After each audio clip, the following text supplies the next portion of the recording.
Council War. May the hammer be mighty. Welcome Here we to the go. Goof and Goober Show. You decide who's Hang on. welcome to the Goof and Goober Show. You decide who's the goof and who's the goober. Join Matthew and Regan as they talk all things from their own personal life questions to reviews on movies and TV shows. Now, your hosts, Regan and Matthew. What's going on, guys? It is your boys. I am your host today, Regan, and we have got a show for you guys. We're really excited just to get out there and talk to you guys about this week. Matthew, I don't know what you're doing right now. My mom just FaceTimed me and we're live. Right Mom, on, right. Why don't you go check out the stream? Podcast on right now. Oh god. Twitch.tv/ Goof and Goober. Instagram. Oh, The geez. Goof and Goober Show _. Go ahead, Thanks, Mom, for ruining my intro. Oh man. Sorry. Matt, what is going on? How you doing? It's been a while. Well, it's been a week. How's your week been? Dude, my week has been alright. It's been alright. Look, Yeah. I work a sales job at home, and it has Mhm. been kind of brutal. I applied for a sales management position, and they gave it to another guy. And Oof. this is the third time I've applied and haven't gotten it. So, yeah. But other than that, freaking crushing it. That's all that matters. Freaking So- killing it. I mean, I don't know how in depth you want to go with that, Matt. But how are you feeling about that? Like not getting the job. I think a lot of the people have probably gone or been in through the same similar situation, not getting the job that they've been wanting, or just, I've been in that situation as well. So what kind of encouragement would you give to somebody who is in that boat with you? Look, excuse me, because it doesn't get easier. It doesn't get easier, until it happens. I'm a firm believer that God, and again, we're a Christian podcast, so we're going to talk about Jesus. Jesus has his own time. God has his own time. And when his time to put me into the place wherever he's putting me, he's going to do it. Am I bummed right now that it's the third time that I've applied? Yes. But in the end, that's, God's got my back. And if it's truly where he wants me to be, he's going to put me there. So, 100%. Yes, inside I'm upset. I'm not mad at God or anything like that. I'm ready. I'm ready for the next step. I'm ready to see, hey, where are you taking me? And oftentimes it's where you're at right now. And sometimes it's the change isn't what he wants. Maybe he wants you here for now, and a year or two from down the road, things might change, and he might have a different plan. So no, I am totally on board with you there. I think when you called me about that, I've been on the same boat, and we were kind of like yelling out to each other. Like, it's not that I don't want to, like, it's like, how do we put it? Jonah going to Nineveh. Just tell me. I will be. I want to be used. Just tell me where to go, and I'll go there. I'm not like Jonah that just like, I don't want to go to Nineveh. I'll go wherever you want. And you it's want me like, to go across seas? I'll freaking do it. I'll do it. At this point, I want you to just let me know. Let us know. Lord, Please. guide me right now. Lord, Please. guide me. It's just, Yeah. but It's patience a and difficult path. endurance. Yeah. It is a difficult path because it's like, and I talk to there's a lot of people who aren't Christians who I work with who they're like, they message me and they're like, dude, how do you feel? And for me, I'm just like, I want to just tell them I'm so pissed off and my life just sucks. And I feel like, God's not giving me what I want. But in the end, it's like, I never had control over it anyway. It's his plan. And I'm just on the ride. So, well, if Linkin Park has ever taught any of us anything, is that it's in the end, it doesn't even matter, baby. I tried so hard and got so far, but in the end, it doesn't even matter. Okay, guys, we're gonna get going. I want to kind of get over an overview of what we're gonna be talking about this week. We're gonna go over some of the new trailers. If you guys didn't watch the halftime or the Super Bowl, there was a lot of new trailers that came out yesterday, and boy, did it get hot. It got real spicy. So guys, we're gonna go over those. We're gonna go over 4 of those trailers. We're gonna then talk about The Last of Us, greatest TV series, I think, in the making. As well as we will end it with weekly hauls. But before we get into all of that, we will need Matthew to access his cellular device because, Matthew, we are going into what's in your refrigerator. Last week, Matthew, if you weren't listening to last week, guys, I'm going to give you a little snippet of what happened. Sorry, of last week. Matthew made a new segment of what's in your refrigerator, and he had me get on my cellular device. Oh, geez, I got the burps. And access and show everyone my refrigerator. What's in my refrigerator? It's kind of like MTV Cribs, but it's in what's your refrigerator. So, Matthew, hop to it. Come on. People are waiting. Come on, man. People want to see it. I'm getting it. Okay, I'm doing it. Oh, gosh. Yeah, sorry, guys, about that. The cat. No, they were talking about us singing. Oh, was it? Yeah. Well, it's getting, I don't know. My cat's here, and if you hear a meow, it's because of my cat. And my cat also messes with.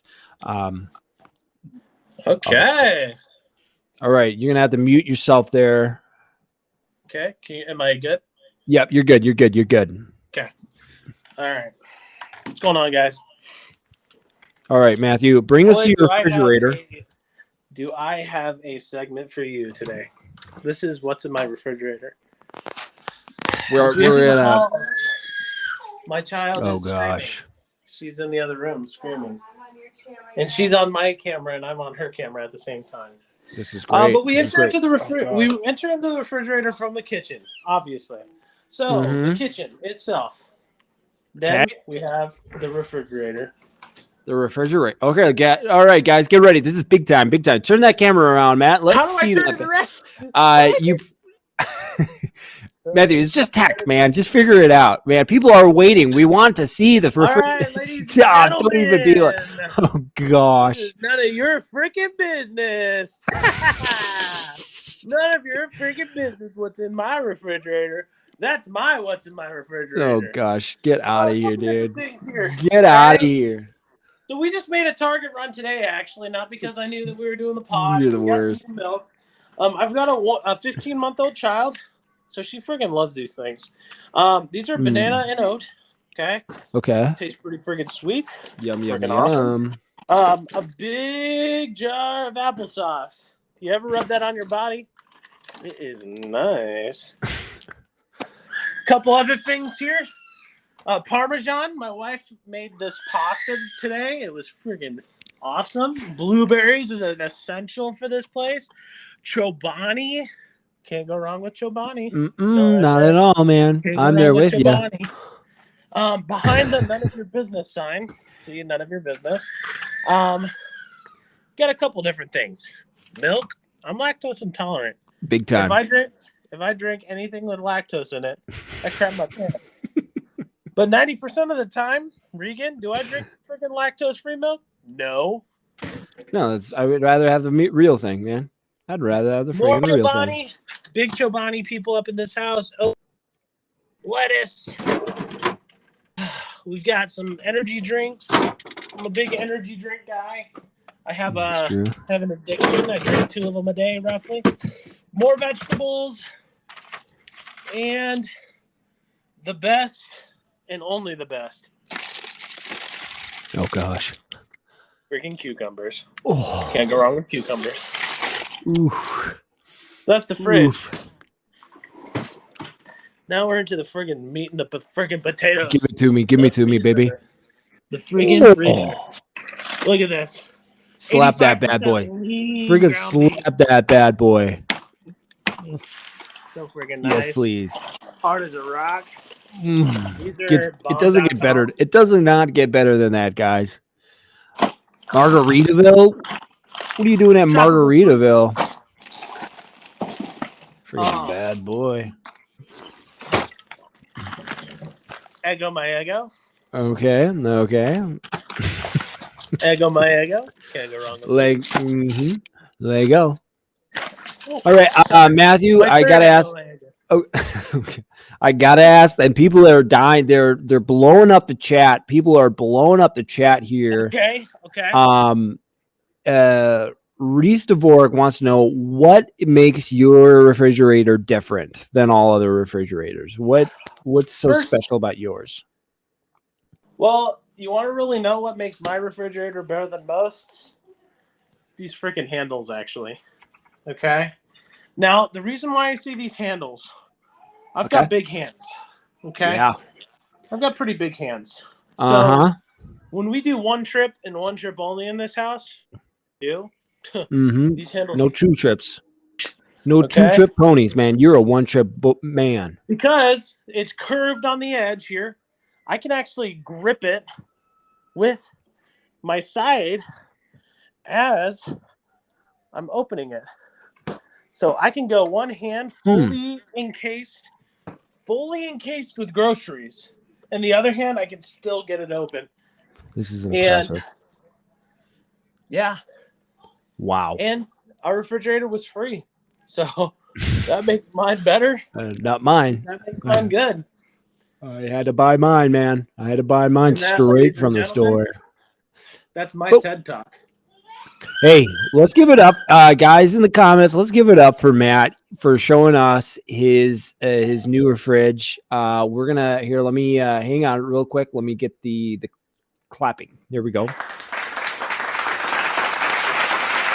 I don't know if you can hear that, Matt, but we're clapping right now for you. We're really proud of you. Way to go, everyone. I'll freaking see you in a moment.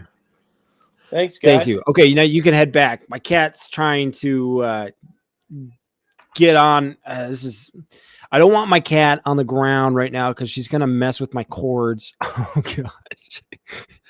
Gonna get back to the podcast, man.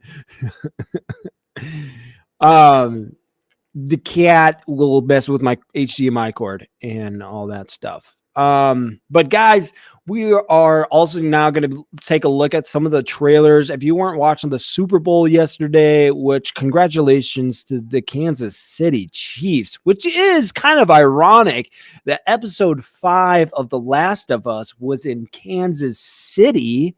And it was the last time that Joel and Ellie are going to be in Kansas City. Coincidence? I don't think not. You got to unmute yourself there, Matt.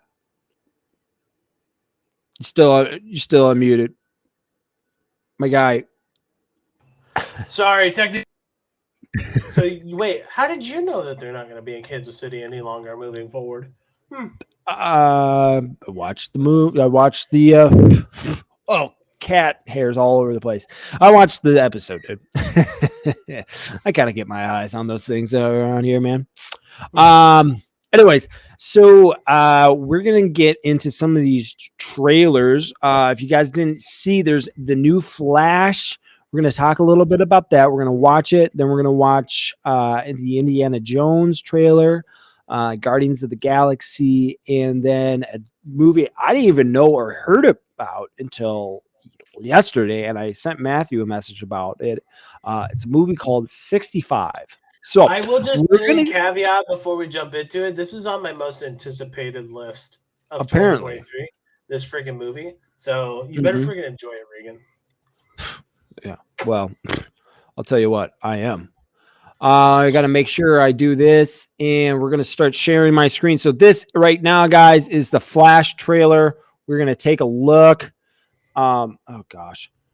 My cat is jumping all over. No, you're done. We're done. No, sorry. Here we go. I freaking hate cats, man. Tell me something.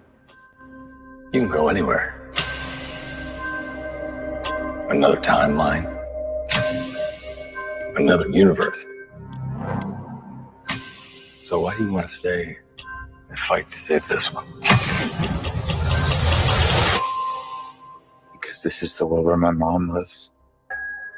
I'm not going to lose her again.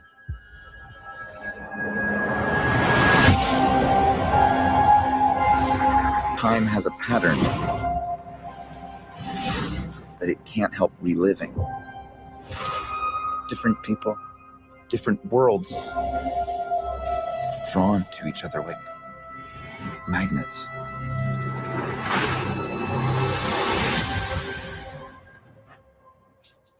My face.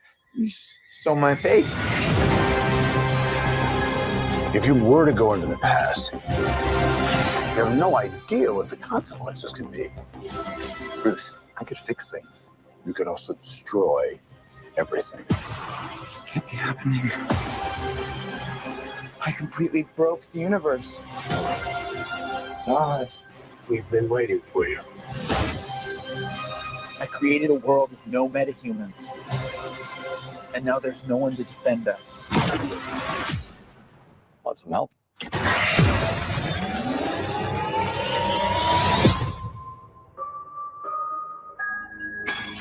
Oh. You are? Yeah. I'm Batman.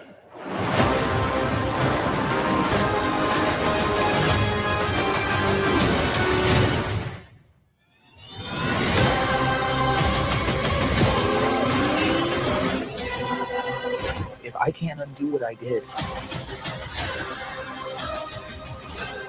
if I can't get back, there might not be a future.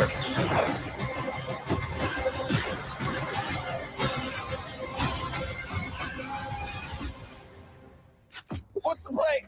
Batman, what do we do? We try not to die.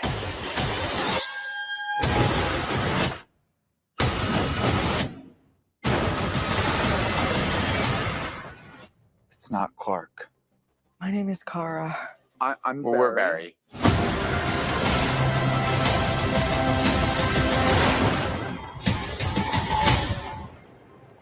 Barry, what are you doing? Our kids are going to want to see this.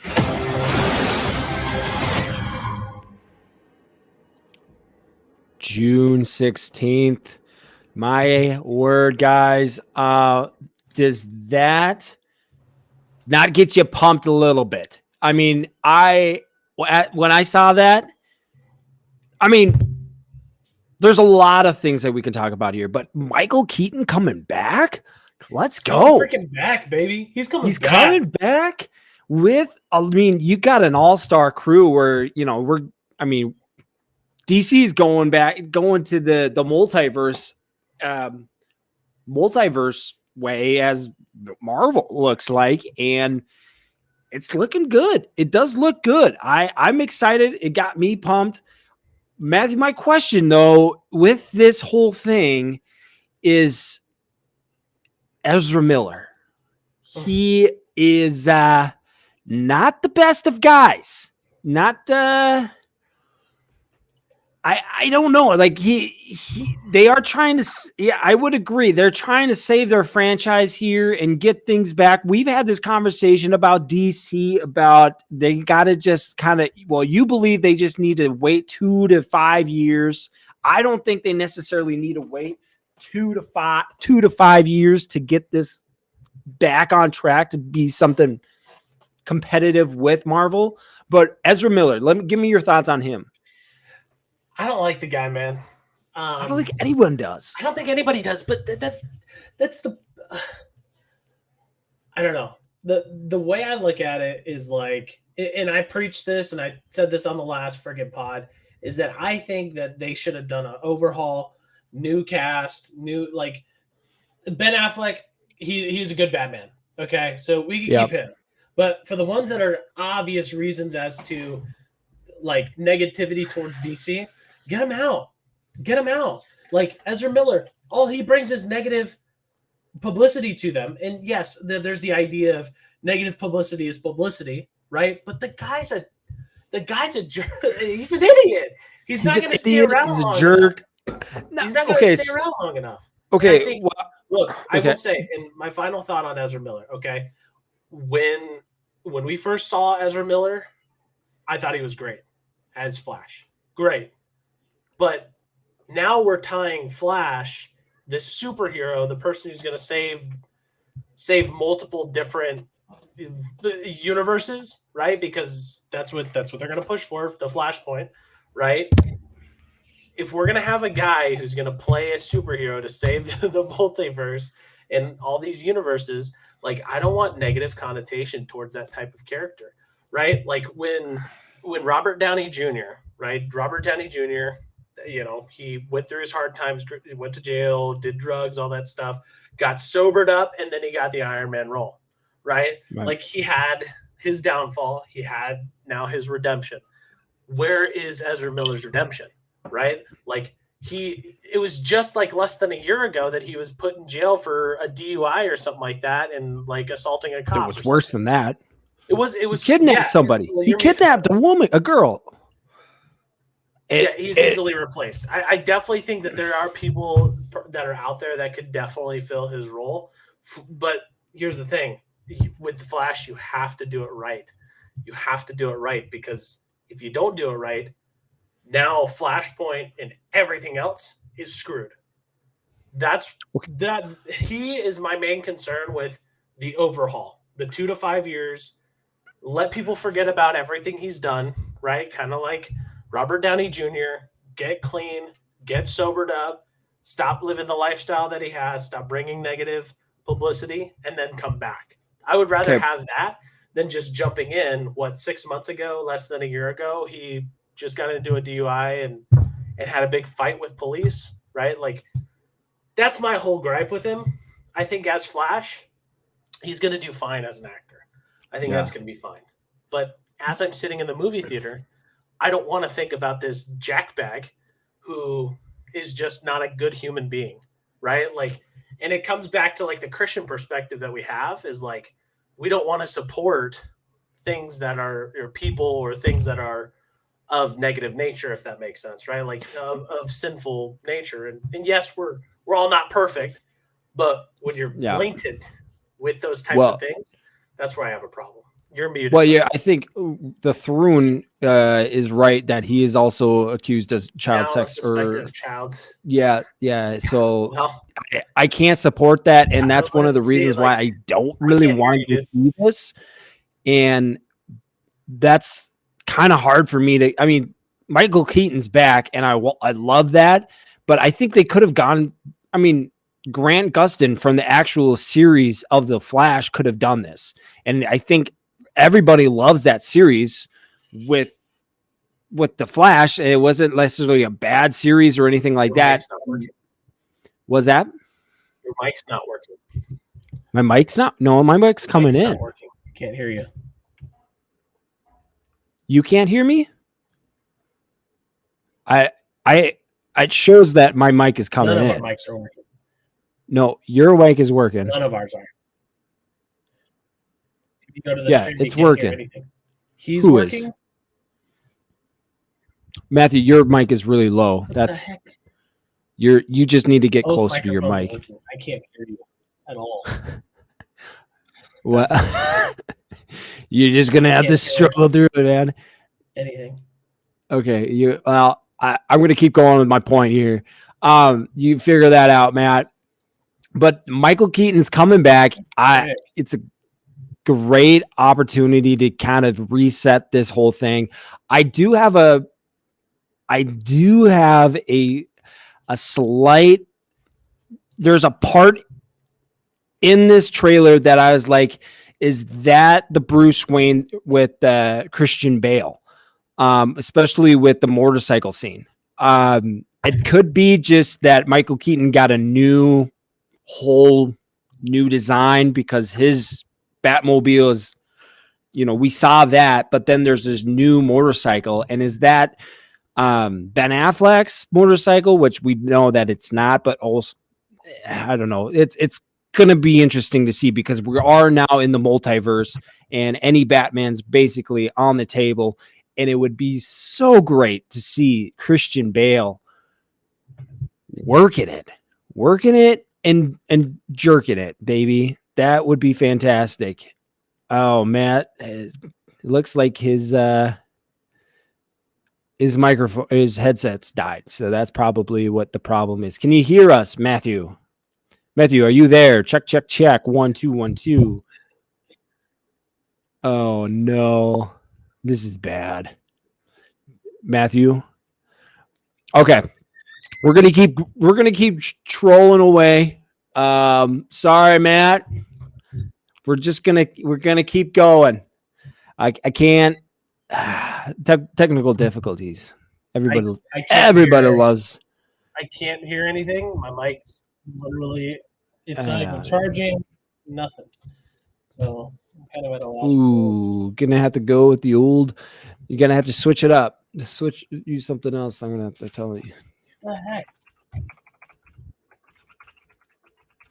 It's gonna have to use something else there. So now we're gonna get into Indiana Jones 5, The Dial of Destiny.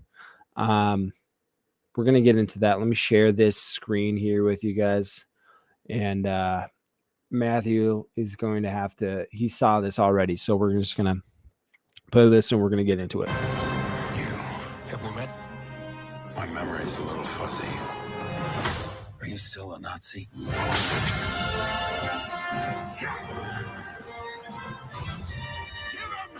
Indiana Jones.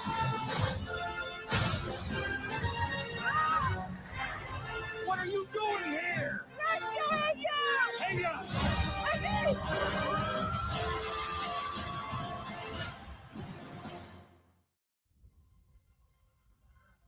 I miss the desert.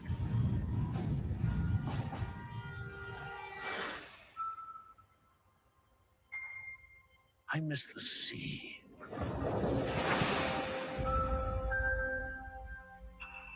And I miss waking up every morning.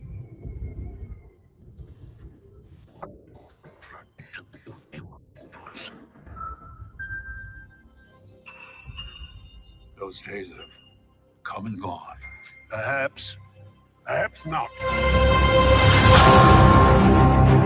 I don't believe in magic. But a few times in my life,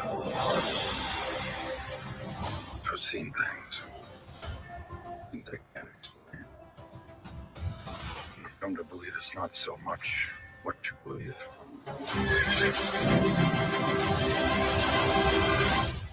How hard you believe it.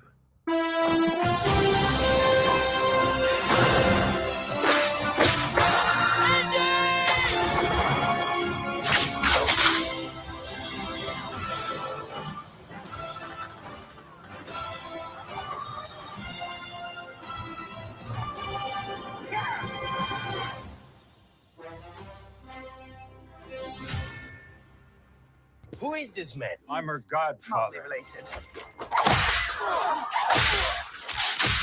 Get back.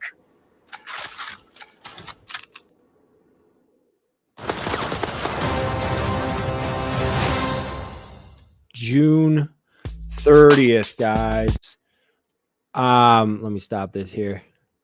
We are getting this back. Harrison Ford as the one and the only Indiana Jones. It's kind of weird though, because we were told that Shia LaBeouf was going to be the new Indiana Jones, but that never really spanned out, which is weird because the last time we saw him, it was Indiana Jones and Shia LaBeouf as his son, and Shia LaBeouf is nowhere to be seen in this.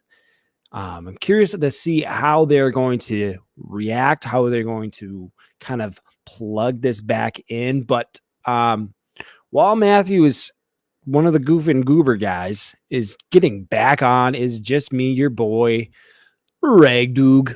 And we're going to talk about here without even Matthew. We said, screw him. We don't even care about him. He's a loner. But we've got an all-time cast that is fantastic. Wait, hang on. Let me make sure my thing about Shia LaBeouf is out there. And I'm a big fan of Shia LaBeouf. Sometimes he's just he just gets crazy sometimes. You know what I mean? He's a great actor. Don't get me wrong. Fantastic actor. Oh, is he back? Matthew. Well, I think my Astros A50s are done. I don't know what's up with them. They're not doing anything, but I'm just throwing my work headset. Like, Okay. so it's not even like you're gonna have to reset it. On. Yeah, just reset it. You're gonna have to do that. That's what I've done in the past. You have to hard reset it. I had to do it multiple times. It's easy. We could talk about that after. We have just watched Indiana Jones, Matt, and we're kind of talking about Harrison Ford. Shia LaBeouf's not back in this. The last Indiana Jones we saw, Shia LaBeouf was in it, and we were kind of told and directed that Shia LaBeouf is going to be taking over as the new Indiana Jones. But that did not span out, obviously, here. Do you think it is because Shia LaBeouf was not in it, or money issues? I don't know. So you got to get back into it, man. You got to get back in his own. Like Shia LaBeouf is his own guy. You know what I mean? Right. Like he's his own person, and he's had his struggles.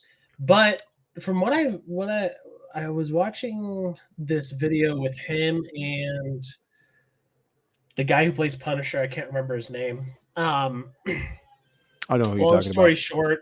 Long story short, I think he's Jewish now, I think, or something like that. Shia LaBeouf? Cleaned up his life a lot, stuff like that. I thought he was Christian. Christian, whatever. I don't know. I have no clue. Yeah, keep going. Something like that. But it can't be his... Yeah, John Bernthal. It can't be... It's not going to be because he's a bad actor. He is a fantastic actor. 100%. One of the best out there, actually. Just the way he's a method actor, so he lives and breathes his role when he's in that role, and he gives it like 1,000%. The thing that probably is going to kick him is his past, and that has been reoccurring theme with some of these guys that we're talking about, with like Ezra Miller, right? Like you have a past, right? Like you don't reward negativity, right? Just like people stopped hiring Shia LaBeouf, even though he's a fantastic actor, you know, because of his past. I think that's the same thing that should have happened with Ezra Miller. But I also think that Shia LaBeouf definitely is a fantastic actor. And yes, Peanut Butter Falcon, fantastic movie. Peanut Butter Falcon, fantastic scene. Great You'll time. know if you've ever seen that movie. Yeah. So yeah, we watched that. Matthew and I watched that a while when it came out. But one of the things I want to talk about with Shia LaBeouf, if you ever watched the movie Fast Times at Ridgemont High, they did a script reading of that on YouTube. I believe during the pandemic, if I remember correctly, and it is so funny to watch Shia LaBeouf in that because he plays Jeff Spicoli, and like everyone else, they're the regular actor, and then they're just reading the script. But Shia LaBeouf takes that to a whole another level. Like he's in it, he is him, and he's just like. That's just Shia LaBeouf. For him acting, he is that guy. That is my life and who I'm going to be. And so it's fantastic to watch him. I would agree. He even went as far in the movie. It's called Fury. He goes and he punches out a tooth. The tooth that he has missing in that movie, he punched that tooth out and removed that tooth for that scene because he thought that his character needed his tooth to be gone. Yeah, it's crazy. That is Shia LaBeouf. But we actually do have a question I kind of want to ask this. This is from Reese Dvorak on our YouTube. He asks, I can make this a question.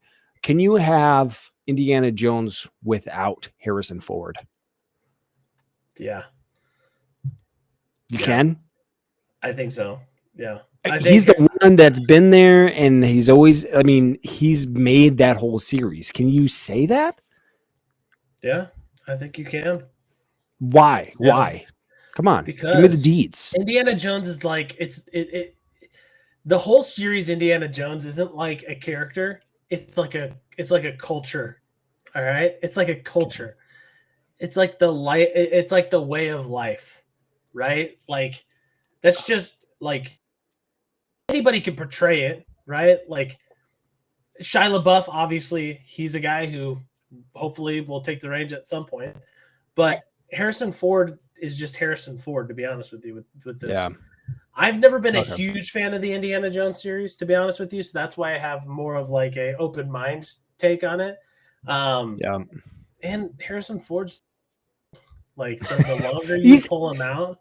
He's 80 and he's doing this though. That's crazy to me. Like I can't It is. imagine my grandpa doing this.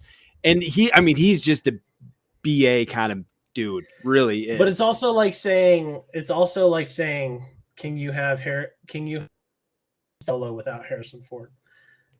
Well, I don't think you can with that character, because I think Harrison Ford embodies that character perfectly and created it from scratch. And you could say the same thing with Indiana Jones, but it's like Indiana Jones is just an adventure. Like, what about that specific person is so, what's the word, infatuating to people, like that he is the iconic character for that role. I think anybody else could play that role and still be just as iconic, but versus Han Solo, like Han Solo is a different ball game. Yeah. It's a different ball game. It's a different tier of character. Yeah.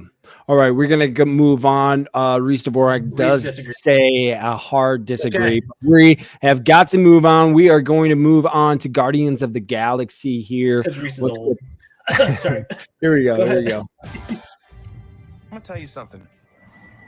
I'm Star-Lord. I formed the Guardians. Met a girl, fell in love. That girl, Mark Albo, baby. then she came back. Came back a total dick. Oh, please. He left out some important information, but that is the gist of it. I get the same old dreams, same time every night. Fall to the ground and I wake up. My sacred mission Is to create the perfect society. He didn't want to make things perfect. He just hated things the way they are.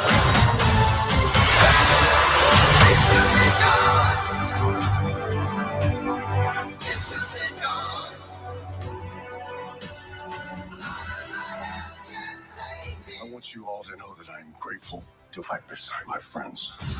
Incinerate them.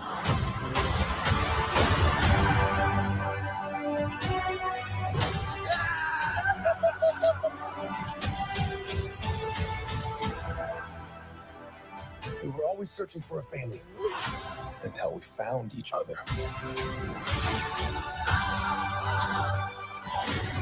Are you ready for one last ride?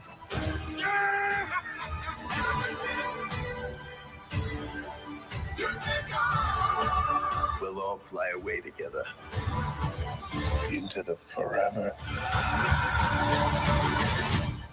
and beautiful sky.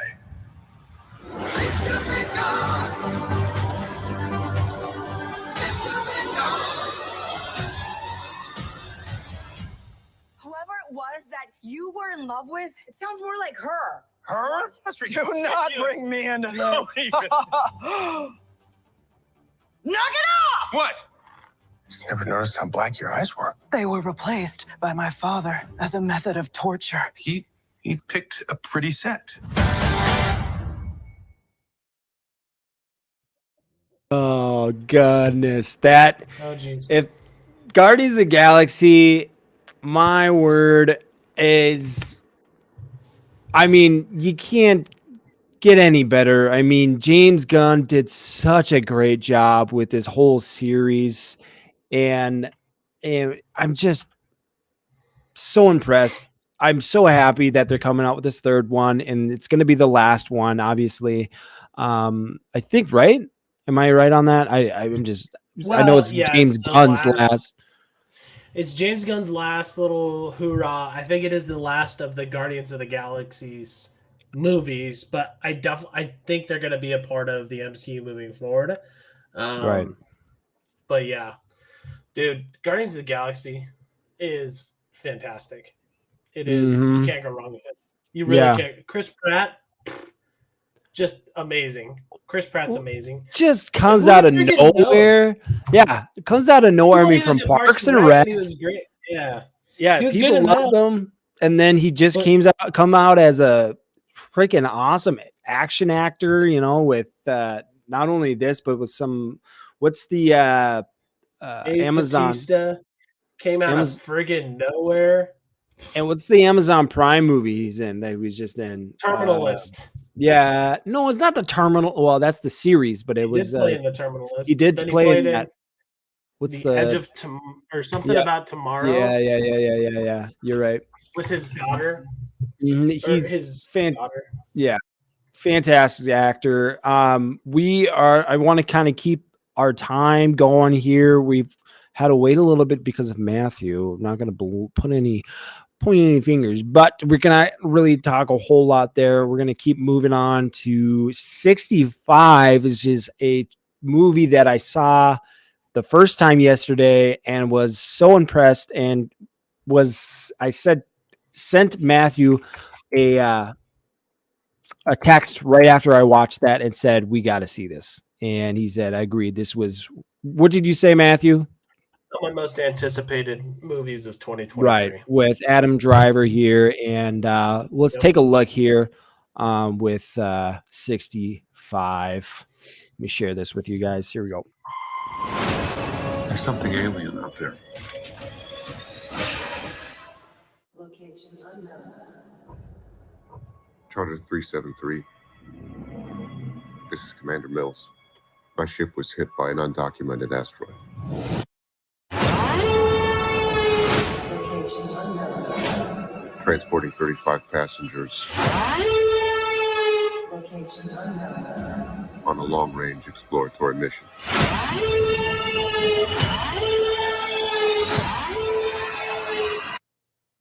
Send help.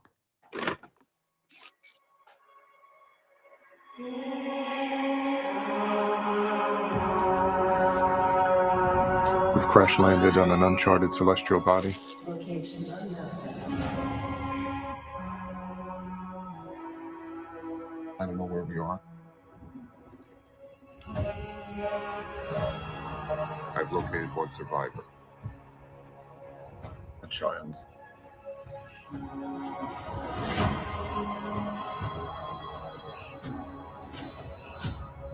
The atmosphere is breathable. There's something alien out there.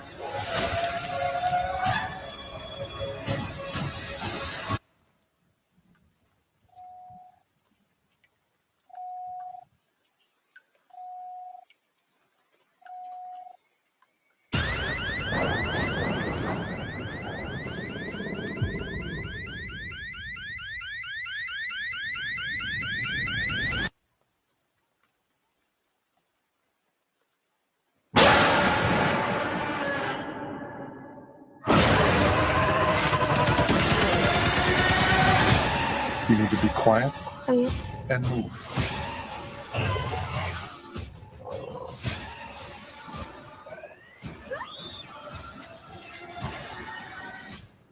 You and I are going to get home. Home, family. Ready?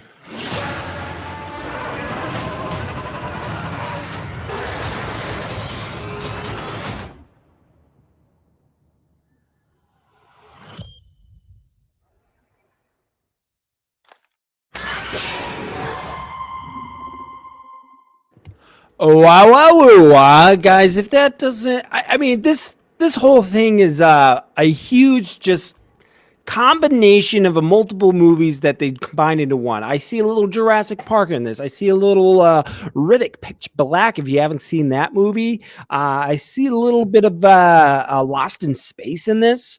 But it looks so cool. It looks so good. We're gonna have to go see that. We're going to review that and let you guys know more about that in our non-spoiler and spoiler review when that comes out.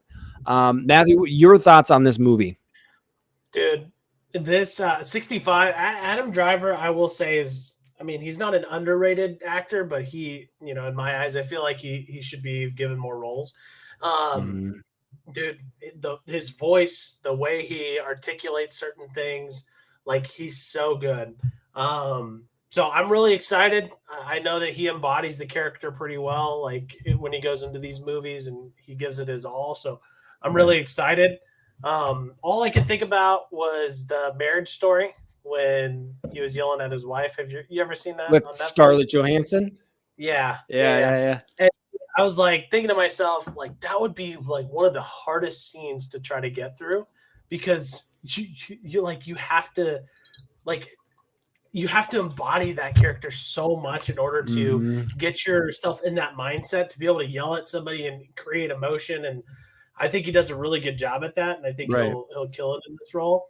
I've got just a little thing, and I talked to you a little bit about this earlier, is that I saw this little thing. Just want somebody's idea. Throw your thoughts in the comments. Throw it. Harry Potter, okay? Adam Driver plays a young Snape. And they go through his entire time as a Death Eater and then how he became Dumbledore's right-hand man.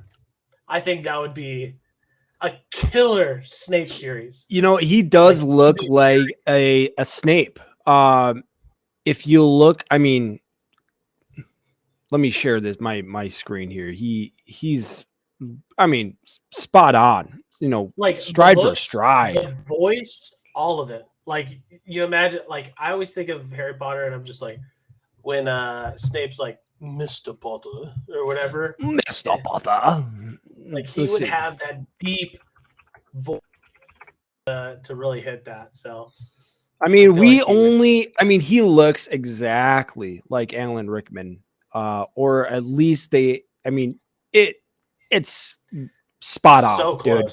So close. That is, yeah, you can't get closer than that. I don't know, but we're gonna clause that, guys. If you haven't seen those, I'm gonna put my cat down. We're gonna get into this a little bit more, into the biggest series of, I think, ever to come out after this last episode of episode 5. Holy smokes, I don't know. But The Last of Us, guys, get out there, watch this. We're going to go over episode 4 and 5. We didn't go over 4 because we were left at a little cliffhanger at the end, and kind of wanted to kind of combine them all together into one. So I'll give you a little synopsis of 4 and 5 here, and then we're going to kind of go over our review of it. And yeah, so here we go. So in episode 4, they're hiding out in an older bar. Joel and Ellie get to talking about how she just saved his life, and it plays out very differently from the game. But then we're getting into episode 5. While attempting to evade the rebels, Joel and Ellie cross paths with my bad, guys, with the most wanted man in Kansas City. Kathleen continues her hunt. Matthew, let me get your review of and rating on episode 4 and 5 on a scale of 1 to 5. Come on, give it to me. I need to know. Okay, so I'm gonna do. And you want non-spoiler or spoiler? Yeah, non-spoiler right now. We're gonna non-spoiler, and then we're gonna get into the spoiler. That's just a pre-spoiler warning because I'm known to say some things. He's always like that, guys. I apologize. So 4 on a scale of 1 to 5, I give it a 4.5. Okay, and excuse me, I give it a 5 out of 5. Or for the Infinity Bros, shout out the Infinity Bros, 6 out of 6. Gosh, 6 out of 6. dude, 4 and 5. 4 by itself, it was really good, but I really needed 5 to answer some questions. And I'm so glad that we waited for episode 5 to do this, because now we can talk about both episode 4 and 5 together. 4, really, really good. I thought there was a lot of things that take the characters to the next level that we haven't seen yet, that I've been waiting to see these characters flourish into ways that, you know, everybody's hyping it to be, the people who've played the video game religiously. And then 5, there was, episode 5, it was freaking baller. That's all I could say. It was baller. Like, I can't wait to talk about it. If you haven't seen it, go freaking check it out. I'm serious. Go check it out. Matthew, I am 100% on your board. I am 5 out of 5, 6 out of 6. This series just blows my mind. At the end of episode 5, I'm just standing up and clapping for this, because I am just so pumped for this whole series. And like, if it were to end on episode 5 right here, I would be just satisfied and just as excited for season 2. I am all aboard on The Last of Us. This is so good.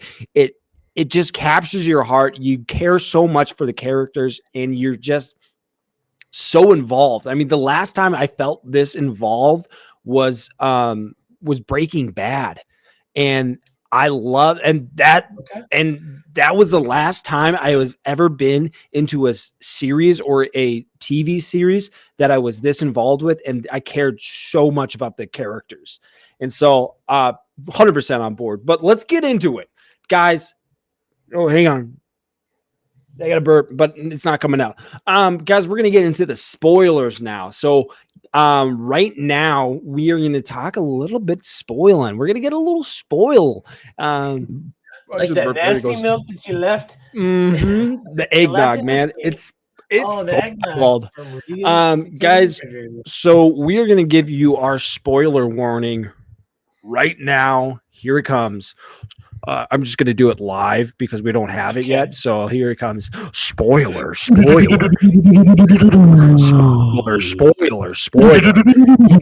Entering spoiler zone. Spoiler warning. Spoiler warning. Spoiler. Get out now before you get spoiled.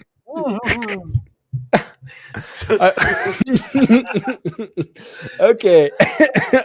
All right, so we're gonna start with episode 4. That was great. That's great content, guys. If you don't think that's great content, I don't know what you think great content is. Anyways, so we're getting into episode 4. We're gonna start with episode 4, where Joel and Ellie are on their way to Montana in search to find Tommy, Joel's brother. Matthew, there's a point when they're driving, because they got Bill's truck and they're moving along, and Ellie finds a little something. You want to get a little in depth here, because I thought this part was hilarious. I loved it, and it showed to me that Ellie is just a curious mind, as well as that she's wanting to goof around and kind of have a relationship with Joel. Oh man, dude! She freaking finds a nudie magazine. Finds a nudie mag. I think it was a. I don't know if it was a guy's magazine or a girl's magazine, but they made a joke. They made a joke that the pages were stuck together. And Joel was like, "Oh, Joel had to give the birds and the bees." You don't want to, but it does, like that first little like 5 minutes or so. You really get to see how they're starting to get to know each other. They're getting comfortable with each other. They're taking on the role of like a father figure to a daughter figure. So, although unnecessary, I thought it was hilarious. I thought it was funny. Right. And just, it's okay to make jokes like that. I think it's cool. I think it's funny. Hey, you know what I mean? So I'm glad that they put it in. And what I'm really glad about, because it's HBO and they basically have full reins to do whatever they want, I'm glad that they didn't show anything. You know? I am proud that they are. I'm happy. I mean, like, compared to when they were with Bill and Frank to now, man, I'm happy about that. That's a great thing, and I'm so happy. Okay, we're gonna move on. I'm sorry, Matthew. We're just going to keep kind of plugging away here, okay? Bill and Ellie now have camped out in the middle of nowhere, and Ellie finds a joke book, and she starts sharing. This is just so good that with the characters, because previously there's not a whole lot of interaction with Joel and Ellie. I should say there's been a lot of cold shoulders with Joel and Ellie, where they don't seem to have that type of relationship until now, where Ellie's trying to break down Joel's walls, and she's really trying with this joke book and trying these different jokes with Joel to see how he would react. And each time you kind of see a shot where Joel has his back to Ellie, and you kind of like, Joel, show us some type of emotion here that you think this is funny. And I thought that was so great. Especially at the end when at the end Ellie starts sharing a joke and they both start laughing, and that was so satisfying. I mean, what was how did you feel about that, Matt? It's like I said, this episode in particular really took these two characters and expanded upon the characters together at the same time. I think there's a lot of lessons and a lot of different, like the first 3 episodes were a lot of growing pains. Like, we're just getting to know these characters. We're just seeing how, like, Joel is going to take her under her wings. And that's the idea that we have if you go into it knowing nothing, right? Like, you think, oh, it's just him and Ellie, right? Like, he's got to take her under his wings. He's got to protect her. He's got to do all these things to save her. And we haven't gotten that much up until this episode, where we're noticing, like, hey, he's taken and stepping up, right, and making an active role in this girl's life. And I think it's beautiful. I think it's awesome, because it's like the first 3 episodes failed to do that. Yeah. Okay, it failed to do that, but this episode made up for it, right? And it really, we were at like a 3 out of 10 for the first 3 episodes. Now we're at like a 7. They're not like perfect, but they're like, we made a big jump just this one episode personally on their relationship, their communication. The other episodes really didn't bring us that. And I think that's what we needed, is kind of a couple episodes to build up and then just hit us with it. To build up the relationship kind of thing. But I think they did that intentionally, because you want to care. So then you actually want to care for that. You want to see that. And they do that. I think they did that intentionally. I don't think it's something that they are like, let's just wait on it. I think they did that intentionally. And just dangle the little fruit over. Yeah, this fool. Come on. Yeah. And so I think it's great. This is one of the things, though. I think there's a little what do you call it? Imagery here between, or no, imagery is the word. Yeah, imagery between. I think it is imagery between their first interaction, because now you're seeing them laying for the night, and Joel is staying up. He's a red alert. He is like, okay, I need to protect Ellie. This is who I need to protect, and this is my goal and everything. And doesn't care about anything else, it seems like. Not even Ellie. That his goal that is to protect Ellie, and he doesn't even care necessarily about Ellie. And then we move on, and we'll talk a little bit about what's in that middle part. But then at the end of this episode, we see that when Ellie brings up jokes again and they have these laughs, that Joel lets down his guard basically and falls asleep. And that in that term is that's kind of the way you're looking at it, is that he falls asleep and he lets down his guard, as well as you learn that Joel's left ear is deaf. His right ear. My bad. Yep. His right ear is deaf. So he falls asleep on his right ear, but then it cuts and then goes blank. And then you wake up to him being on his left. And then as soon as that's happened, they're They got the twist. They got they're held to gunpoint there at the end of episode 4. Can I just talk about? Oh, sorry.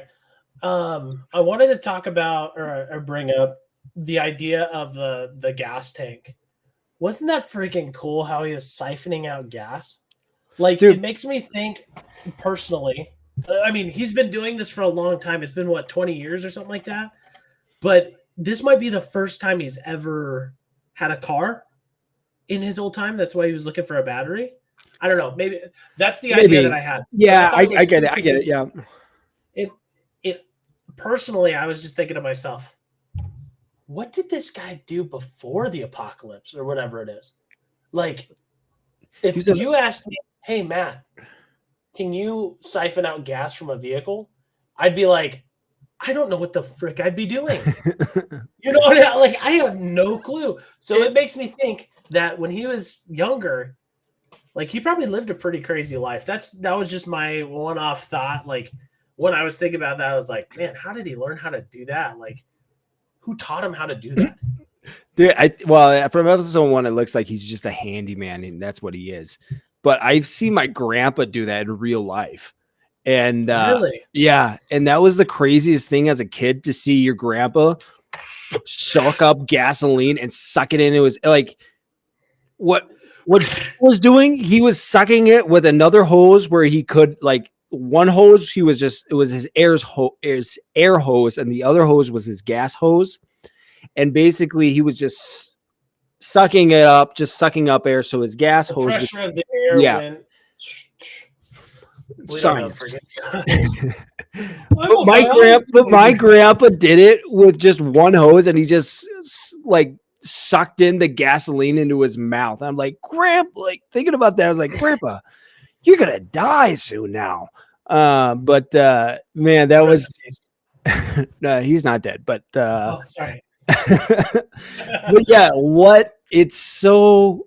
those parts just got me so good, and it was just like, this is so good. It wasn't like fantastically good until episode 5. I think episode 5 was the best episode by far. Then we're gonna get to that, but then Joel and Ellie get it to Kansas City. Kind of had some roadblocks. Oh gosh, had some roadblocks to get them that they had to get past, but they made it through, and they got to Kansas City, and they are met with a guy that is asking for help on the street. Ellie wants to help him, but Joel knows exactly what's going on. And he makes a run for it and hits it in reverse and gets the HE double hockey sticks out of there.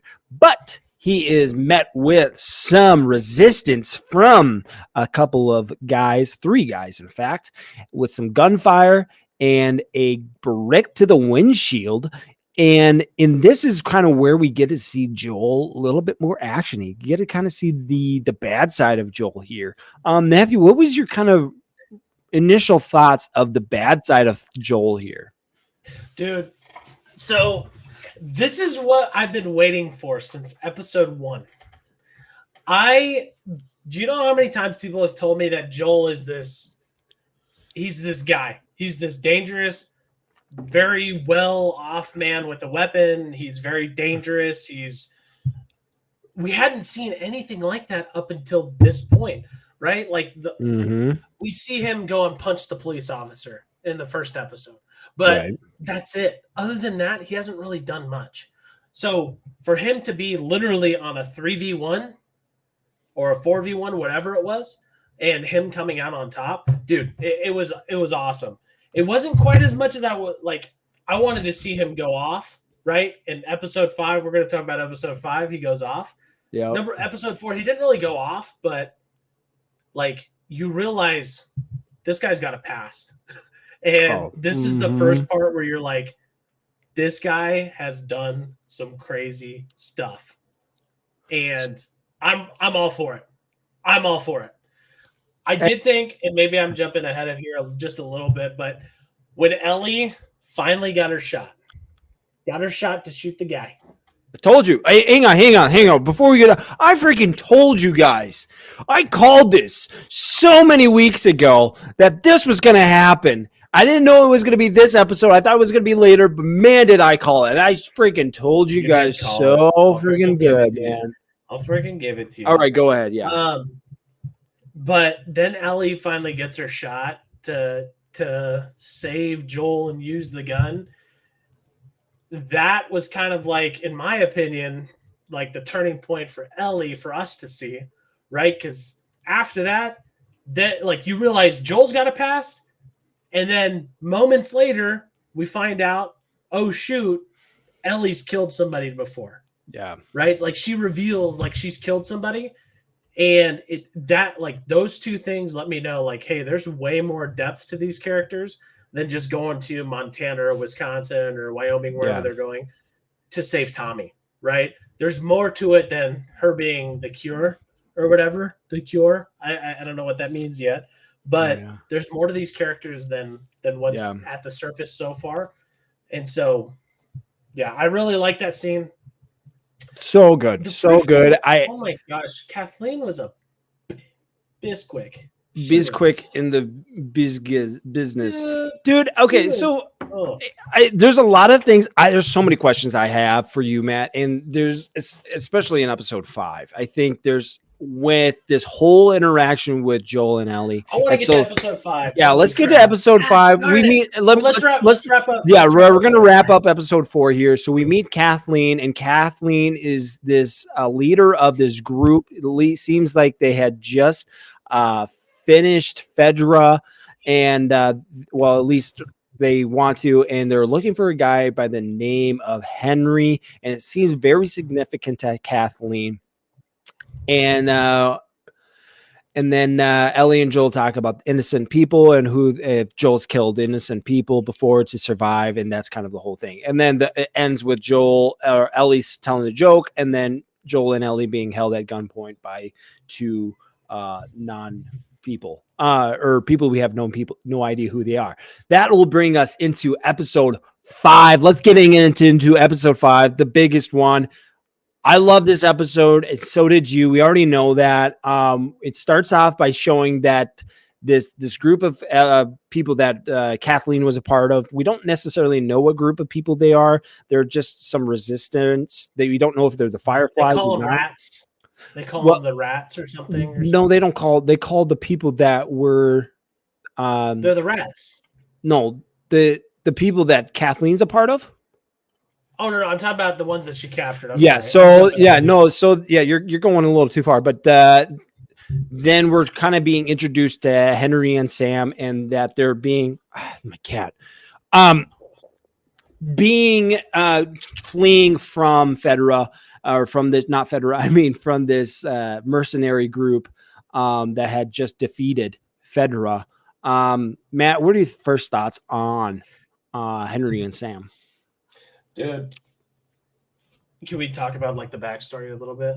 Can we jump into that? I mean, yeah, go ahead. Yeah, go ahead. Okay. I think first things first, the guy who plays Henry, Lamar, his name's Lamar Jackson. That guy's a dude. He was a dude. No, wait a minute. Wait. Are you Lamar Jackson? Are you sure about that?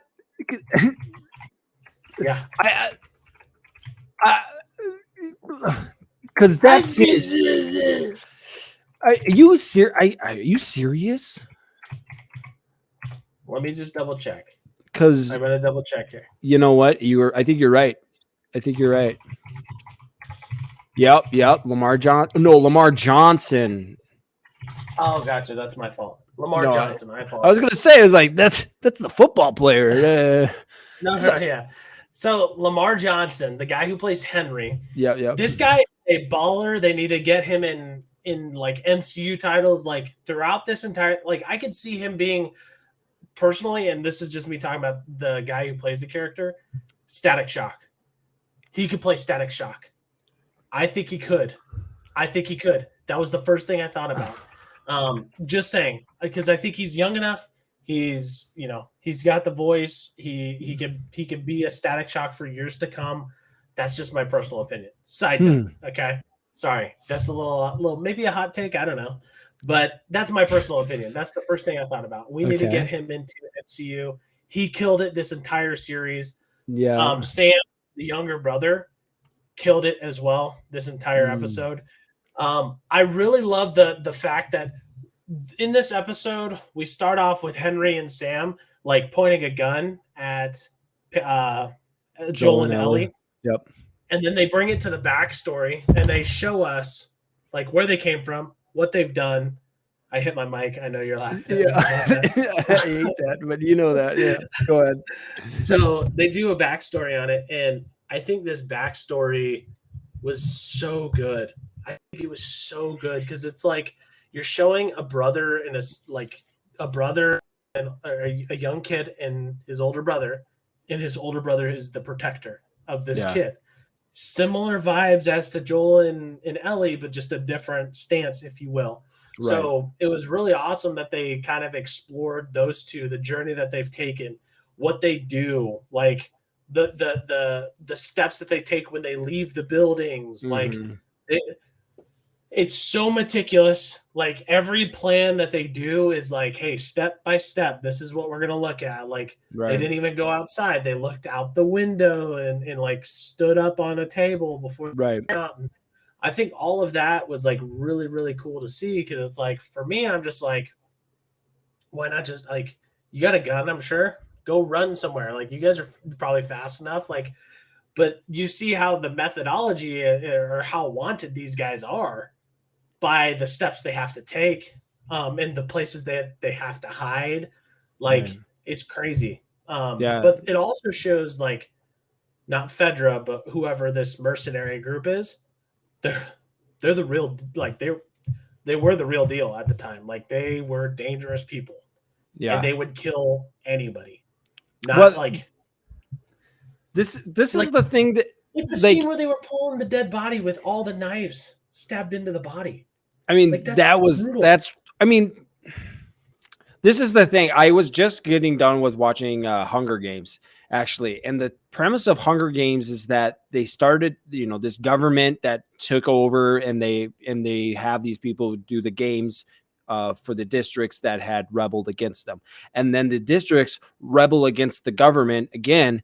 And then to get back at the government, they're making them redo it all over again. And so it's just this eternal circle that's going to happen. And that's kind of what's happening here. And I see that there. And it's just like, someone's got to forgive. And you see that because Kathleen then you see her in this room where she grew up, where you find out why Kathleen is hunting Henry down, because he had basically ratted her brother out, who was the leader of this mercenary group. And then they ended up executing him or killing him. I don't necessarily know whatever happened. But the reason why, they didn't too far into the backstory, but the reason why he ratted on him is to save his brother, because there was this medicine that his brother had leukemia, and there was this medicine that was working for him, and there wasn't enough of it. And in order to get more of it, he needed to, Fedra was giving out, if you ratted, you would get things from Fedra, like supplies or anything like that. And that's what happened with Henry, where he got supplies or the medicine to save his brother, which ended up saving his brother. But then obviously Kathleen didn't like that. And she was in the apartment or the room where her and her brother grew up. And she was there when her brother was dying, and he was telling his sister to forgive him. Because I think that was the huge thing, is that she was coming after everybody. I was curious to see what would have happened if her brother would have survived and he would have taken over, because it seems like her brother was more logical and more reasonable, because in history, as we see that, I think he would have been more of, we have to set the boundaries here, put people to a fair trial, where Kathleen, you don't see her actually putting anybody. Get out of here. And so Henry sounds like a freaking woman. Freaking bad boy. You're the worst. So we're trying to get through this. Henry and Sam now have Joel and Elliot at gunpoint, but they say, listen, we want to work with you. We saw you guys take down those 3 bad boys mercenaries, and you guys are a bunch of bad boys, and we need some bad boys on our side right now. Come on now. And so they get Joel and Elliot to agree to help them out by protecting them basically from any clickers or any runners. So this is where I don't know. I don't think, do you think Henry is a bad guy in this? I think, see, that's the problem with the villain idea is like, it depends on what side you're on, right? Like on what's her name side, on Kathleen's side, she's the good guy, right? But on Henry's side, 100%. he's the good guy, right? Because it's the values that you're trying Built to do certain things for. Yeah, but all in all, I think overall, I think he's a good guy. I think if the twist at the end or the situation that happened at the end doesn't happen, that the story will continue and that there'll be a good partnership. I think that's what would have happened. Yeah. So yes, but I do think, I mean, you rat somebody out, like, and you did it for a good cause. It's difficult. It's a very difficult situation to put yourself in, because you not only are you putting your brother in jeopardy, but you're also like you have to save him, right? So you're trying to save him, but by saving him, you are now putting him in jeopardy. Yeah. So I don't know. It's a hard situation to anyone. You don't want anybody in, and if anyone was see why in he it, did what he did, right? and I see the struggle that he had to deal with. You would understand a little bit about why he chose to rat on Kathleen's brother and then kill off basically kill Kathleen's brother to save his own brother. Which, by the way, when that whole thing was happening, I totally thought Sam was Henry's son through the whole thing, but that has nothing. I don't know. Okay, now we're going to get into something. This is one question that came to my mind during the battle scene. So Henry and Sam are leaving, and they made it through the tunnels because Henry and Sam gave them the shortcut through the hunt. You want to talk about the tunnels?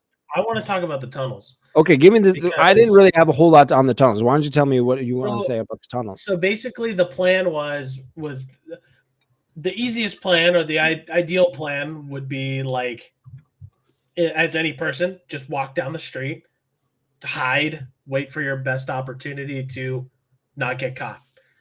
Yep. They couldn't do that because every corner was covered from this mercenary group. Excuse me. And so the only way they were ever going to be able to get out of the city of Kansas City would be to go through these service tunnels where they do like electrical, plumbing, and stuff like that. Yeah. But the caveat was that 3 years or 2 or 3 years prior, there were thousands and thousands of clickers and infected people down there. And so Henry was telling him, well, I have a route. 3 years ago, some guys said that there was stuff in there and that they cleared it out, but we don't know. It's 3 years ago. So they took the shot, they took the chance, they went down there. And down there, it looked like there was actually people who lived down there. Like there was people who spent a lot of time there. They got to their sort of final destination, if you will, their midpoint destination. And there was crayons. There was it was basically a whole toy room like you would see at like church for the kids. And then there was also a goalpost. This was a very pivotal point because this is where Joel and Henry really start to get come together, right? Like they start talking about things. They start getting to know each other. You see that Ellie and Sam are really starting to get close, like really, really close. But there was one little thing though that really made me kind of know or help me foreshadow the ending, was that the comic that was there. And in the comic, there was, I forget what the saying was. It was like persevere, endure and survive, endure or survive, or something like that. and endure and survive. That was the and name of the survive. episode. But you look at the comic, and it's a very dark comic. So when I was looking at that and it said endure and survive, I personally was like, dude, so there's going to be a twist at the end here, because like, I don't know. It just was like a symbolic thing for like, who would leave, like what kid would leave that? Like, Yeah. I don't know. And maybe I'm stretching a little bit, and I'm okay with saying that I'm stretching a little bit. But I personally think that when they said endure and survive, is that was at the end, it's going to happen personally. And so that got us out. Once we got to that point, now we're out of the tunnel. Yeah. And that's where now this is where the juice comes in. They're now moving. They think they are scot-free. They made it home free. We're out. We're out of Kansas City. The mercenary people can't hurt us anymore, and they then get shot down by a sniper. No one got shot down, but they're getting shot at by a sniper. And in this scene, I had a question that I started kind of seeing more of Ellie and Joel's relationship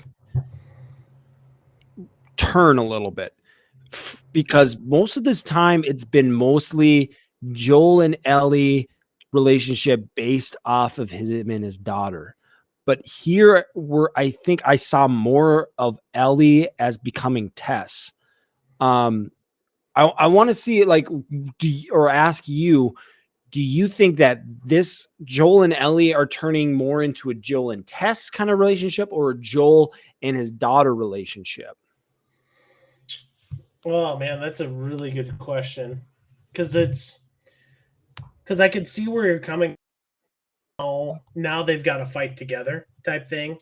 They've got to fight together, but I also, it's a yes and no, man. Like, I think there's going to be a lot of attributes that we see in Ellie that are coming from Tess in the imagery that they created. But you could also tell, like, Joel's getting in that mindset. Like, when they get behind the car and they're getting shot at, you could tell his mindset's starting to change. And that change and that mindset is what him and Ellie, or Pedro Pascal and Tess had when they were, their whole backstory, right? There's a lot of backstory that we don't know about Joel that I think, hey, we're starting to flip the switch here. Like, there's a switch here. Like the other episode 4, where we saw him, kill 3 or 4 guys. For me, I was like, this is BA, but we're about to turn on the switch. And that switch was protecting and fighting with Ellie and protecting the other people. No, okay, so I want to talk about. Yeah, I agree. I think there's a little bit of Ellie and a little bit of Tess that he's now viewing Ellie as. But there's a part I want to kind of go back to episode 4, because episode 4 and 5 I think go hand in hand with each other, and we couldn't do 4 and 5 together, I think, without having one full episode, because you have to go back to episode 4 when Ellie is basically forced to shoot this guy that's killing Joel, and her first kill. And in there, she basically loses her innocence. But that, I think, is where Joel starts to respect Ellie more as a Tess. Then he started seeing her more as a Tess and started trusting her more, because he not only took the gun away, but he gave it back to her and taught her how to shoot. And which was interesting. And holding the gun and what to do, and also to put it in your bag. So there's still trust, but there's still a little distrust there that he has. And but you kind of see their minds work together, because here they get out. They're gunned down by a sniper. Joel basically kind of flanks the sniper and then gets in there and kills the sniper guy. But then when that happened, the mercenaries were already on their way, and basically were about to kill Henry and capture Henry and all of them. And at this point, I'm like, how in the world are Henry and all Sam and Joel and Ellie gonna get out of this? I mean, my mind was like, what is gonna happen? I was They're gonna literally die. yeah, They're gonna I was freaking like, die. That's what I thought. what in the world is going to take for them to get out of this? But then you start to kind of bring back the ground starts to sink in. There was like a sinkhole, and we actually go back to episode 4, and there was a part where Kathleen and her henchmen, which, by the way, fun fact, the henchman played the brother in the video game. He was the voice actor for the brother in the video game, but they had found this room and you saw the floor kind of bouncing up and down. And so they kind of put that in the back of their head. They said, forget about it. We're going to keep looking for Henry. That's priority number 1. But this is where we get a lot of action. We get it all, man. It was intense because the boys came out. The boys came out tonight. And the clickers, they're not clickers, they're clickers, they're runners, I believe is what they're called. And they came out and basically it was a fire frenzy. Freaking firefight, man. Firefight, man. And yeah, so this is where I think Joel and Ellie started becoming more on the same page because they're pinned down. They don't know what to do. Henry and Sam everywhere. Yeah, everyone's running everywhere. But then Joel sees Ellie, and he and Ellie get on the same page. Ellie books it for a car that she sees the window wide open. Oh gosh, my cat's on the whatever. Joel books it for the oh no, not Joel. Ellie books it for the car that she sees with the window open, and Joel knows exactly what to do, and he starts, protecting her as he usually does. I think this is the most bad, like the BA scene of Joel. This entire scene, I like as it's happening, like it's so good. So she's like diving. Let me say this. I think the Joel in the video game is a lot more BA than the Joel in the TV series. If you watch the video games so far, for sure, I think still Joel right now is still kind of a BA, but not as BA as the guy in the video game. So yeah, I think he's total BA. But how much ammo does Joel have? Like the guy kept shooting, and he just kept shooting and shooting with no repercussion of ammunition. And the guy kept going. So I was just maybe very he's just confused. So good. All right, he was so good that he could reload it really quick. But dude, like I was jumping out of my seat every like Ellie was bobbing and weaving on people, and as she was getting grabbed, he literally would just go. Oh, and then when his gun is jammed, you're like, come on!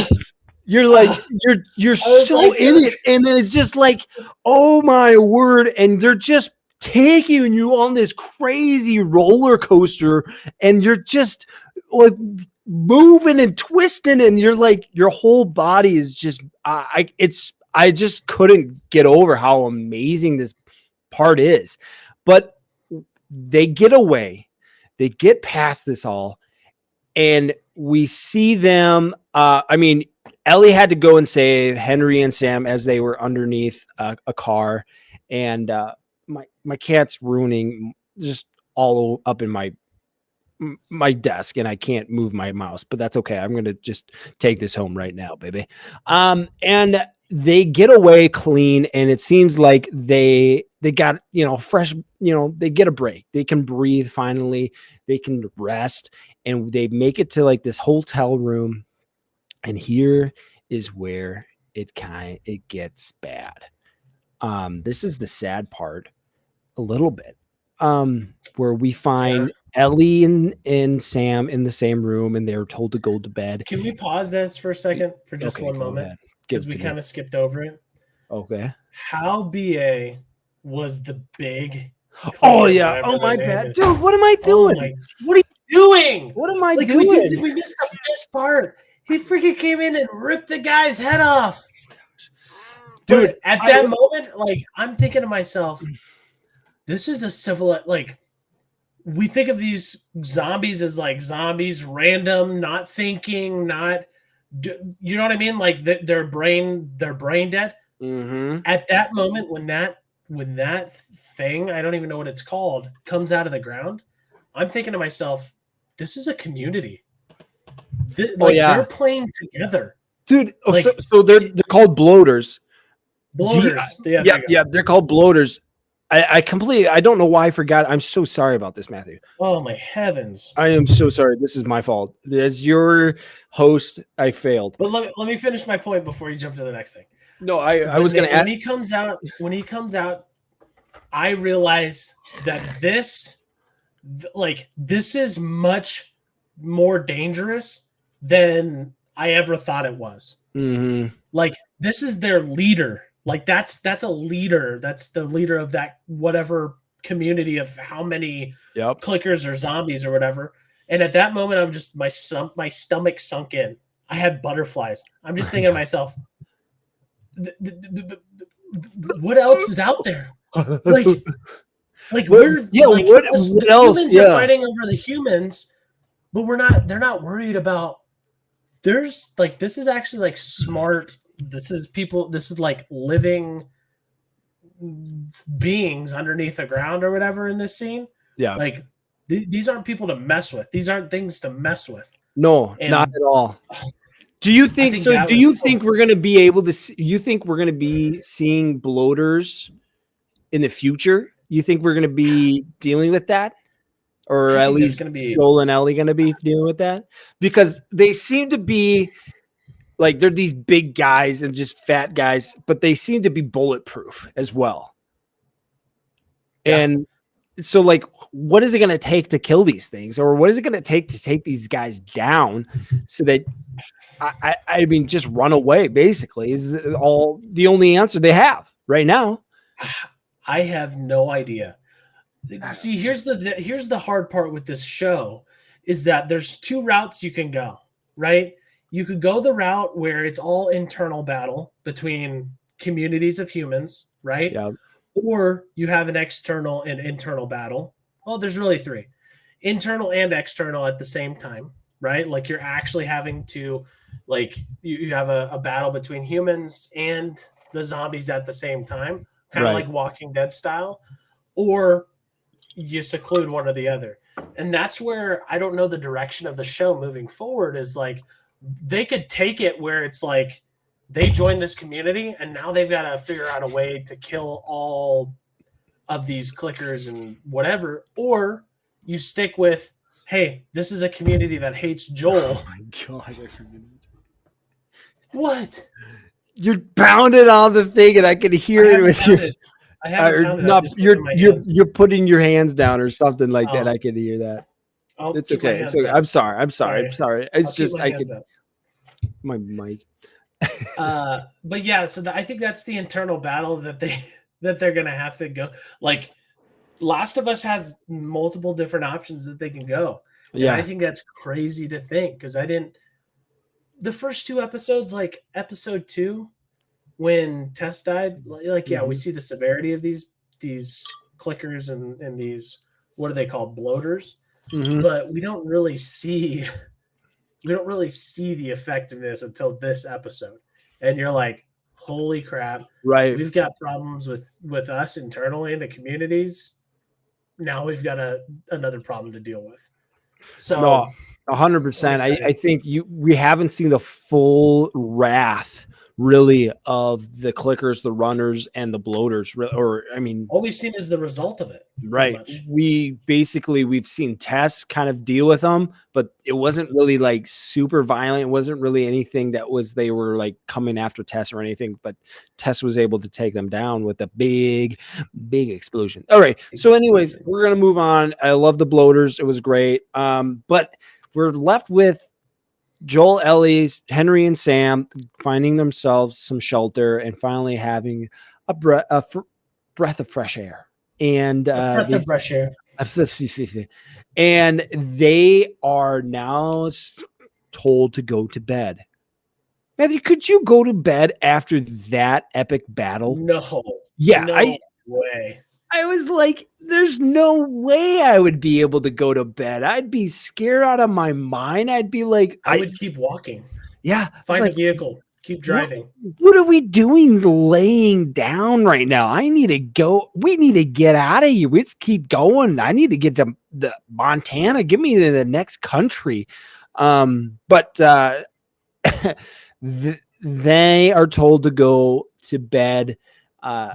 Sam and Ellie, and we find out that Sam was bitten, which is so sad because I loved Sam. He was such a lovable character.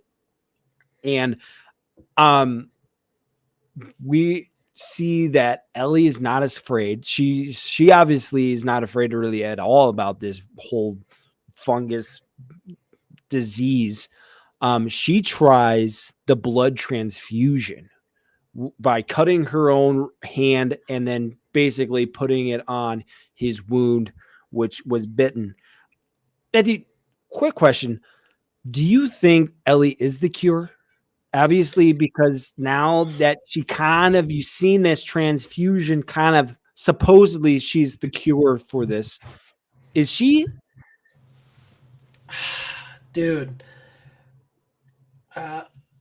It made me question, right? Because the twist is that, well, I'm not going to jump into the twist. Well, I will a little bit. Just do it. Just do it. Go. So she goes and cuts her hand open, and she says, my blood is a cure, medicine, or whatever for this thing. And so she rubs the blood on the wound. And so it came of one of two things when I came up to it is this is a test run. This is a guinea pig, or well, three things. She's gonna give him AIDS. That's one thing. That's a great way to give somebody AIDS. Like a horrible way. That really was the first thing I thought about. For the TV series, it's how they cure AIDS. Yes. This is the cure to AIDS. Okay, go. So one of two things that popped up is that this is a guinea pig. This is the first time she's ever tried this thing, or she's cured somebody before. That's what I was thinking about. Because I was like, okay, she feels very confident that her blood is a cure. She must have done this before, or she's just making a guess. And so going into it, I was like, oh, sweet. Like, she's got to be the cure. She's got to be like, this has to work. She's done this before, right? Like, that's one of the two options that I could think of. And then it comes out that it didn't actually work. He didn't actually get saved from it. And so then it puts a whole nother twist and brain, like a doubt in my mind. I'm like, maybe she's not. Maybe this is like a one-off, like she was a one-off scenario. But the problem with that thought process is that how do you continue the story moving forward? Right. You know, like, yeah, I don't know. That's my thought process. I was very upset that they killed off Sam. It was the actor kid did a great job. So this is where we get into like where I was just blown away by this episode. It was the very last moments, and basically Ellie doesn't know. Ellie promises Sam that she will stay awake with him, but then you find that Ellie fell asleep. She broke her promise. She then sees Sam sitting at the side of the bed, turned away from her. She obviously puts her hand on the shoulder, and then you find out that Sam's affected. They then come outside, and Joel and Henry wake up, and Joel reaches for his gun right away, but Henry beats him to it and holds Joel basically to gunpoint while Ellie and Sam are Ellie's trying to save herself from Sam biting her. And out of instinct, Henry shoots his own brother to save Ellie. And he was just as surprised as anyone in that room. And my word, the acting, just blew my mind. Like you could just see in head, like Lamar Johnson's face. I mean, the actor did so great in this moment because it's just, you felt it really just pouring out into him, and just like, what have I done? I didn't even mean to do this, and it's somehow I did it. It's just kind of like what Paul talks about. This is I do what I do not want to do, and he's just like, what the heck? No. And oh man, I mean, were you feeling the same way? First things first, I echo 1000%. This whole scene was this 5 minutes. You show the depth of these actors, and you're just like blown away. Oh like, my gosh. That's why I think Lamar Johnson, he's got to be fit for another role moving forward with some big title. Like you got to. He's got the depth. He has the ability to really dive into emotions. And Pedro Pascal, another freaking beautiful portrayal. Hey, let's give it a clapping hand here, guys. My word, this is great. That was those two. The one thing I love about Pedro Pascal is the way he, and this is I really like this about actors, is how they use their voice and their tonality. He is in a way, he can change the way he talks and the way he does things very, very quickly. Yes. And you could hear and feel he knows what Henry's about to do to himself, and he's trying to sympathize with him. He's trying to level with him. He's trying to shift his mindset, and the fact that he was inches away from grabbing that gun is like, it's heart-wrenching. It's devastating because we fell in love with this character Henry, right? And we fell in love with this character Sam. And just to have him gone within an episode. The way they went out, the way he acted, the way they ended it, I'm okay with it. I'm okay with it. I'm pissed. I wish they would continue. But the portrayal, the way they did it, I'm okay. I mean, just chef kiss right there. And I am satisfied. I wish we had more of them, but the way they went out, 100%, I can't get mad at them. It was perfect. It was just like, this is great. And I mean, obviously you didn't want to see him go. And at the end, Henry took his own life with the gun. And then they ended up, burying them, which was, a sign that they did care for him and they did respect him in some ways. My final question now for you, Matthew, is this. How do you think Henry's and Sam's death is going to affect Joel and Ellie's? Now, wait. Is this going to be their demise? Do you think that because we've already shown the similarities between Henry and Sam and Joel and Ellie, are these two going to be basically their demise of they're both going to die by someone's going to get bitten and then the other one going to kill themselves because they can't deal with the pain that they have to go through with killing the other person? Well, no, I don't think that's going to happen. Based off of that, I don't think it's foreshadowing. But what I do think this does for Joel and Ellie is that their attachment to people moving forward isn't going to be like, it's going to take a long time for them to be attached to somebody. I think they're not going to rush into getting to know people. I think they're not going to get into a community right away. I think this is a mourning thing. Like this last episode, although it was like 50 minutes, right? There was a lot of relationship building between these two and a lot of similarities and a lot of things they had to go through in order to get out alive. And I just think moving forward, the way Joel is, the way, gosh, it's so hard because I just think the way Joel is, the way he's already perceived himself, he's given some, and then that was taken away from him, that he's just going to keep his cards close to his chest. Yeah. If that makes sense. Yeah, I think too is just that they've like all the people they've loved so far have died. And so it's going, I think when they get to Tommy, because we already saw that in the preview for the next episode that they get to Tommy. They find I didn't see that. Oh.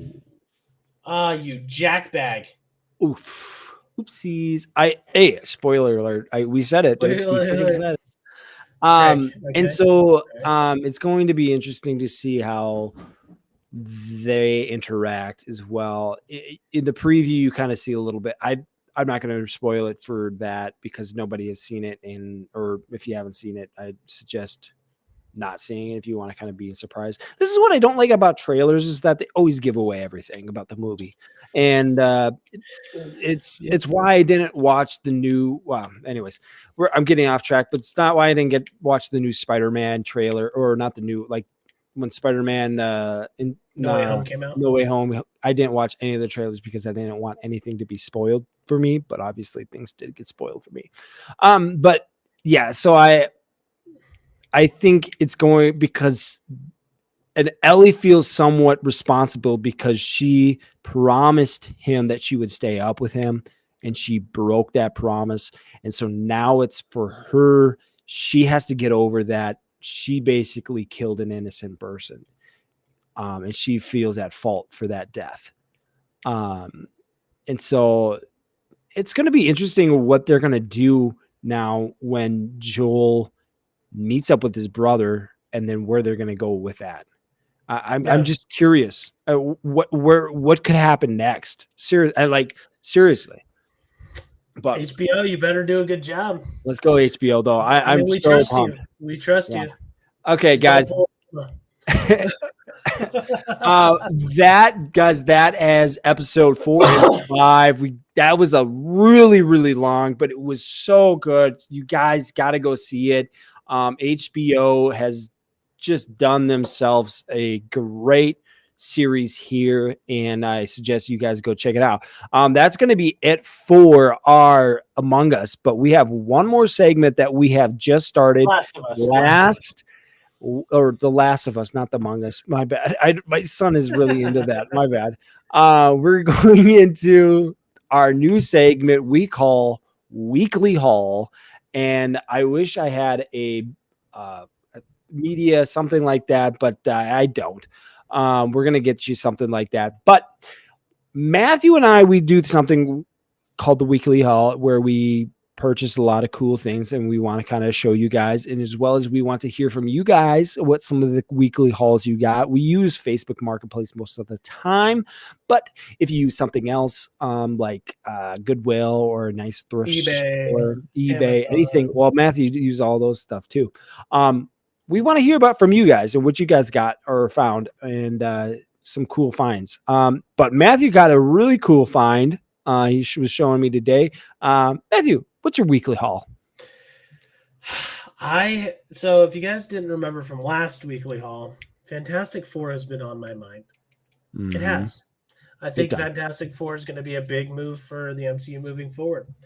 And so because of that, I did some soul searching. I did some searching. I did some VHS searching. And I found this bad boy. Oh man, this thing is so sweet. It's The Thing. Oh, it's got Magneto in it. Thing is, yeah. It has been. So if you remember from last episode, I bought 5 of these Marvel books. Okay, so they're literally right here, all of them. I'm on my last one. Okay, so in a week I've finished 4 of them. I'm on my last one, and I have been on a Fantastic Four crave. Found this bad boy on eBay, threw out an offer for $5. I freaking got it. They gave it to me. $5. let the viewers know that Matthew does not own a VHS I do player, not own a VHS player yet. and I do. And well, my movie's not playing anymore, but I was watching Oh, the sounds about Batman. right. It ended. We've been going for 2 hours now, over 2 hours. But that is Check sweet. that out, man. It's The mint. colors and I've got my lights on, so the colors look a little bit different. But when it's like natural, these are super vibrant. It's pretty minty up besides this little part, but it's not too bad. So Well, that is all I got this week. That's it. well, I have got a haul for you guys. This week, I found myself some sweet comic books. I am trying to get more into comic books because my son he can read now, and I want him to get more excited about reading and wanting to read. So I found myself somebody on Marketplace, and they just gave me this big old box of comic books, and I'm going to show you guys just a few of them, not a few of them, like a good stack. Like, check out these bad boys, like this much. But I have a whole box. We're gonna start with Ghost Rider. I love the face art on these. Just Ghost Rider and Wolverine just killing it. These guys. I'm going to try to frame all these, the ones I really like. And this one right here, or the Ghost Rider, I think is my favorite. It just so cool. I love that. Now we're getting into Weapon X, Wolverine, baby, and he's a little nude, but don't worry, he's covered up by his little thingamajiggies. So these Weapon X guys, I got some Wolverine ones here as well. This one's probably my favorite art cover art. Yeah, cover art, and I'm gonna frame these. I'm gonna either grade them. I don't know if I should grade them. Grading is so expensive, and I don't know if I want to do it. And I'm just in love with just all of these. These ones are actually, this one, X Factor. This one is sweet with Cyclops in the middle there, and it's just. I want them hung up in all this. So these X Factor ones, I got all these guys with Cyclops.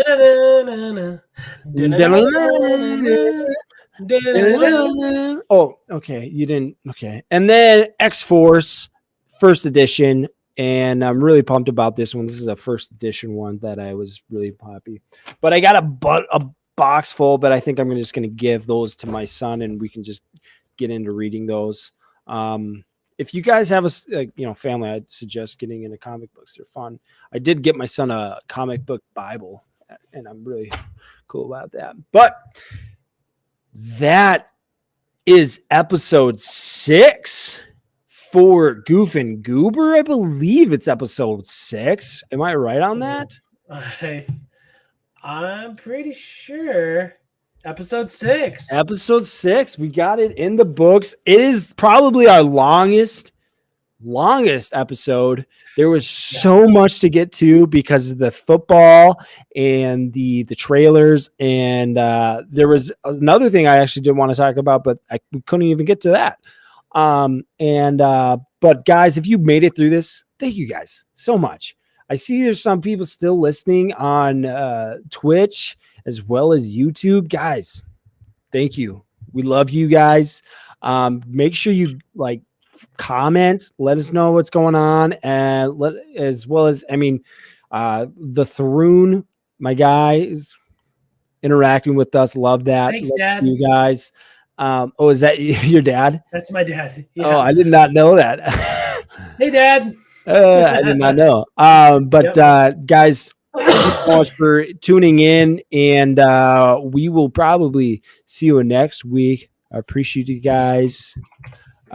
We will see you. Before I let you guys go, check out our merch store. Check out our merch store in our Instagram page. We have a link tree now. I know we talked about that earlier in the episode, but if you guys wanted to support, rep the merch, go ahead. in the next week or two, my merch will be coming in. You got merch? I am getting a couple merches. I did not see that. Oh my gosh. I gotta, okay, let's go. I got some merch too, dude. And so let's go. So let's freaking get it. And then if you guys also want to, if you guys feel compelled to start your own podcast at some point, feel free. You can actually use our code for Riverside. Riverside is a free application, by the way, so you don't have to pay for anything. We don't make any money off of it. It's just more like credit. But if you guys decide you guys want to start a podcast, this is our second or third episode with Riverside, and it's been great. It's been a lot better than Discord that we used for our first 3 episodes or something like using that. Prism as well as using Prism, but this has been so much easier. So if you guys want to use it, we'll put a link in the description. You can use our link. Again, it's free. You don't have to pay for anything, but give it a shot. I always encourage, when we started this podcast, is we didn't know where to go. We just made content. We just had fun, just being boys. Boys and boys, guys. But that's it for today's episode. Thank you guys so much. We will see you next week. Peace. And the dab. Ow. The Double G Show. Thanks for listening to The Double G Show. Make sure you like, comment, and subscribe to our YouTube channel at The Goof and Goober Show. And why don't you check out our Instagram page at The Goof and Goober Show for even more content and drop a follow. Thanks again, and have a wonderful day.